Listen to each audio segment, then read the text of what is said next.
morning, my brother. I hope you're well. I'm doing great. I hope you're doing the same. Yes. First, let's start with, and I'm sure you made time to monitor the media budget review. First, what are your impressions? It gives us an idea how well government has done in running the main budget over the last, I say, 3 months, because the budget was presented in March and they have to do a mid-year in July. Um, do you see some improvements?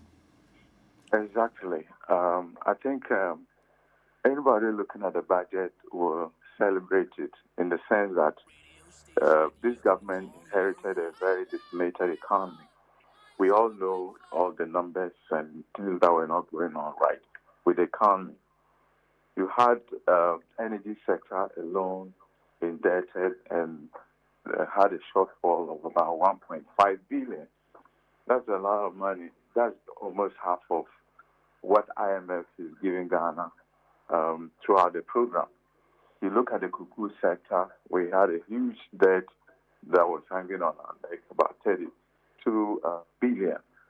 So all this in aggregate had a tremendous negative effect on the economy. And you see that the measures that have been taken so far is beginning to usher our economy into the realm of sanity. You can see fiscal consolidation beginning to take shape with cutting down expenditure, starting with the reduction in number of ministers and then expenditure in that regard, which has always been a big problem because once your recurrent expenditure is high, it can actually jeopardize your fiscal position, which was one of the biggest challenges that this government inherited. But you can see that we are getting out of the woods with the initiatives and also the international economic environment, global economic environment is also impacting our local economy. So for me, what I see is a very good state, and the prospects are good. The projection of 4% growth looks ambitious, but I think with the numbers, if you look at the other projections, you begin to see that there's a high tendency that we will achieve that. Food inflation has gone down, and for me, it's one of the things I'm celebrating more because cost of living go up, pressure for government to increase wages will also decelerate, and that is good news for us. Great. So a lot of good news for you, but it seems the minister is also afraid there are four things that might, because when he talks about risks to the budget, what do you think he was talking about? What was he talking about? The fact that these items are capable of derailing the gains that have been made. He talks about price and award of contracts in dollars, wage pressures. He also talks about customs revenue not performing as he expected, and then I think the smuggling of marine gas oil. Is he suggesting that these things can throw the budget out of gear? Definitely, there are major disruptors. And if we look at even beyond that, look at wages. When the government was leaving power, office, the previous government, they recruited a lot of people. So the audit they've conducted so far reveal huge numbers. That means the wage bill has gone up, and they are still doing the auditing. What that can do is to require, because you can't terminate appointments of those people. So you have to pay. It's an obligation a government made, and this government will have to fulfill it. So apart from what you just described, these kinds of hikes in recurrent expenditure is going to really be a major threat to the economy. And if you look at also the international market, many things, the celebration that is taking place with the Gold Board improving our reserves, that is helping our city stability and all the others. Anything can happen internationally. That can also be a threat to our economy. But I think that if we look at the measures that he put in place at Forsen, they are very good in the sense that the prospects for them to achieve their intended goals are very um, clear. Because if you look at the CD, what I'm saying is that the local pricing of things is going to make the CD demand for dollars to go down, and that can help the long-term stability of the CD. And if you look at the figures he reported, the revenue from imports actually went down. You can attribute it to so many things, but it means that we are now importing less than we did. So revenues from import duty has actually gone down.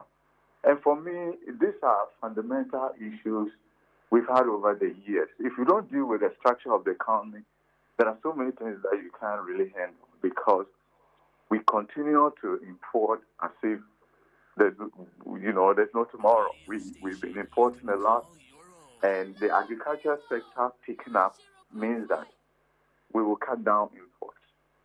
And that can really also help to keep the CD where we want it to be. And once this is done, interest rate, cost of production can also force um, interest rates to go down. We find innovative ways of doing things that we don't need to import that much. Then the CD will stabilize. It can translate into a good interest rate regime. One of the other things is the credit rating. Now, government's ability to borrow is going to be strengthened. Fitch has done a great job actually regrading us to be negative. But I think the other rating agencies will follow. So investor confidence will be restored. So all this in aggregate will help, but there's some threat elements in them. I think they are very marginal from where I sit. I see.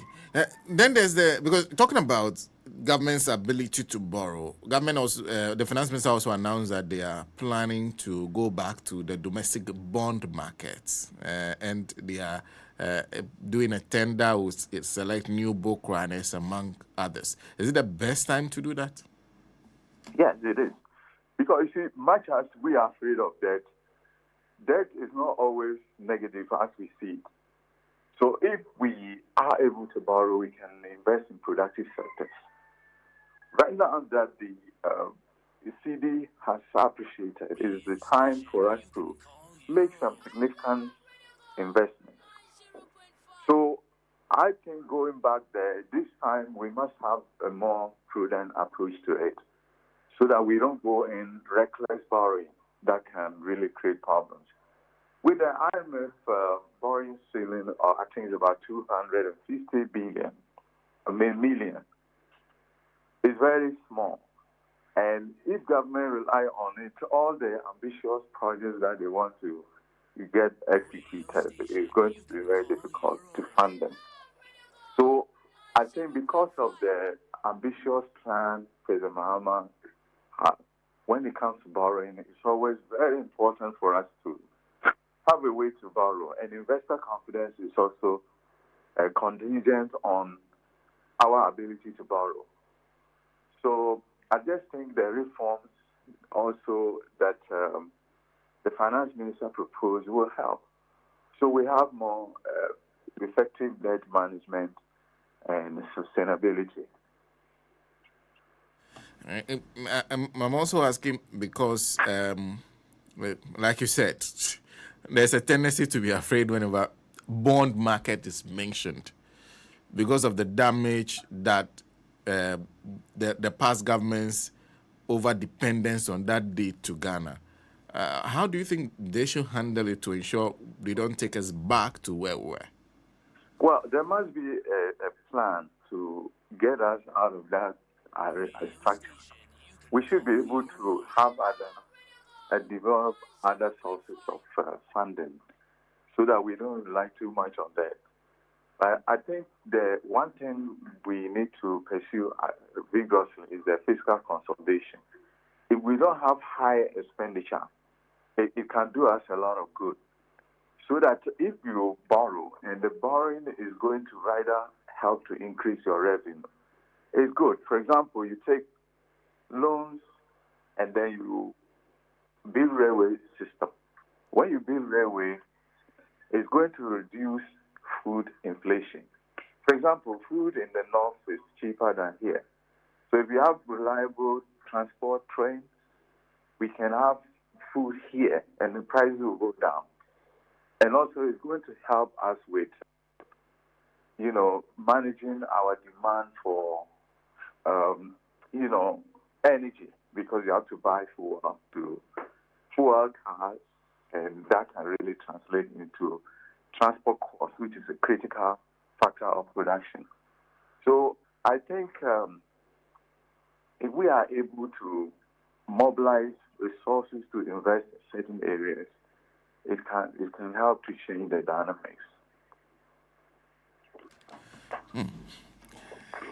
And then there's the bigger matter of, because I'm sure you listen attentively to the finance minister. The Yes. finance minister has talked about the fact that they'll be doing, and he seems to be putting expenditure controls in place, even for the roles that they'll be doing, insisting that if you don't get some approval from him, you cannot award a contract. If you award a contract without that approval, he will not pay for it. So we'll be doing a lot more roles in the second half of the year. Perhaps I'm sure that will continue into the second year of the government. Are you satisfied with the things he said to convince you that somehow will contain expenditure and ensure we don't derail the gains that have been made thus far, that the Ghanaian is just starting to enjoy? Yeah, our system is so centralized, and we need to take advantage of that. Because if you allow internal controls to be so disarrayed, people can just do whatever they want with impunity. It's not going to work for the, finance minister's ambitious objective to, transform transform economic management. So I think most of the measures he put in place are pretty good because if he's to approve it, then the right due diligence will be done. Value for money will always be the center of some of the decisions to sign contracts. Because if you look at the figures he reported, they are so huge.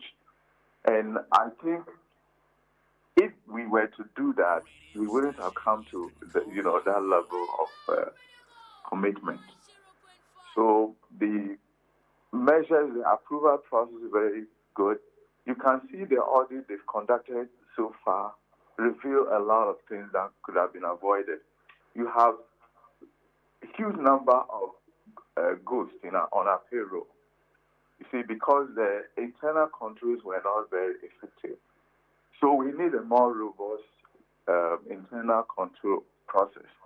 And I think with that measure, it's going to introduce more sanity to the way we've done things in the past.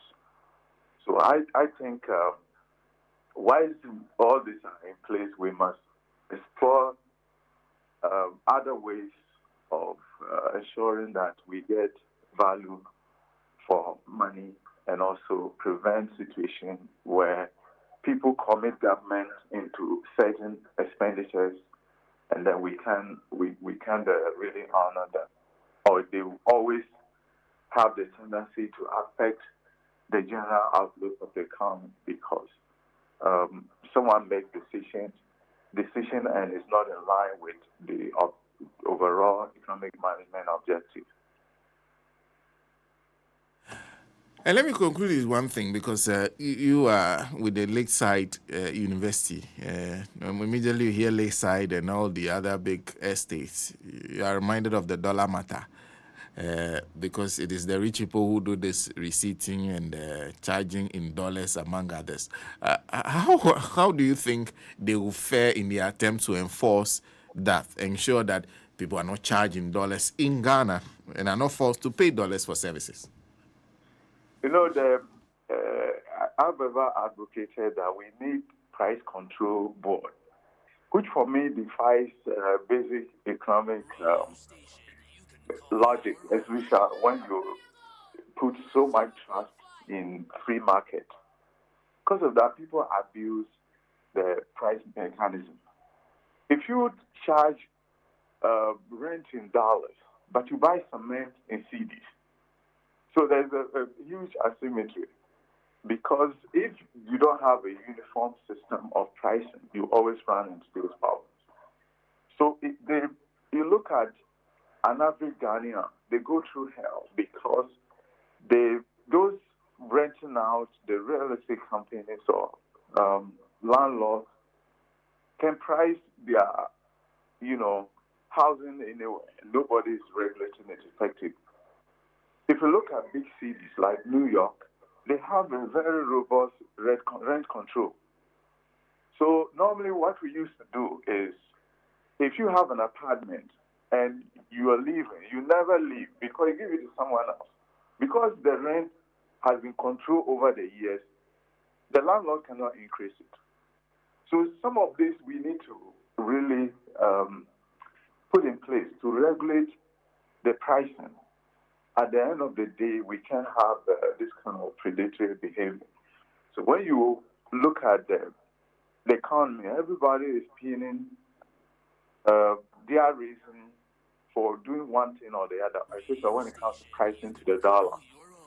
When even the dollar is going down, we don't, respond to that. Recently, I commissioned my students to go into our neighborhood and do research to find out how far the, reduction in the cost of the dollar affected prices.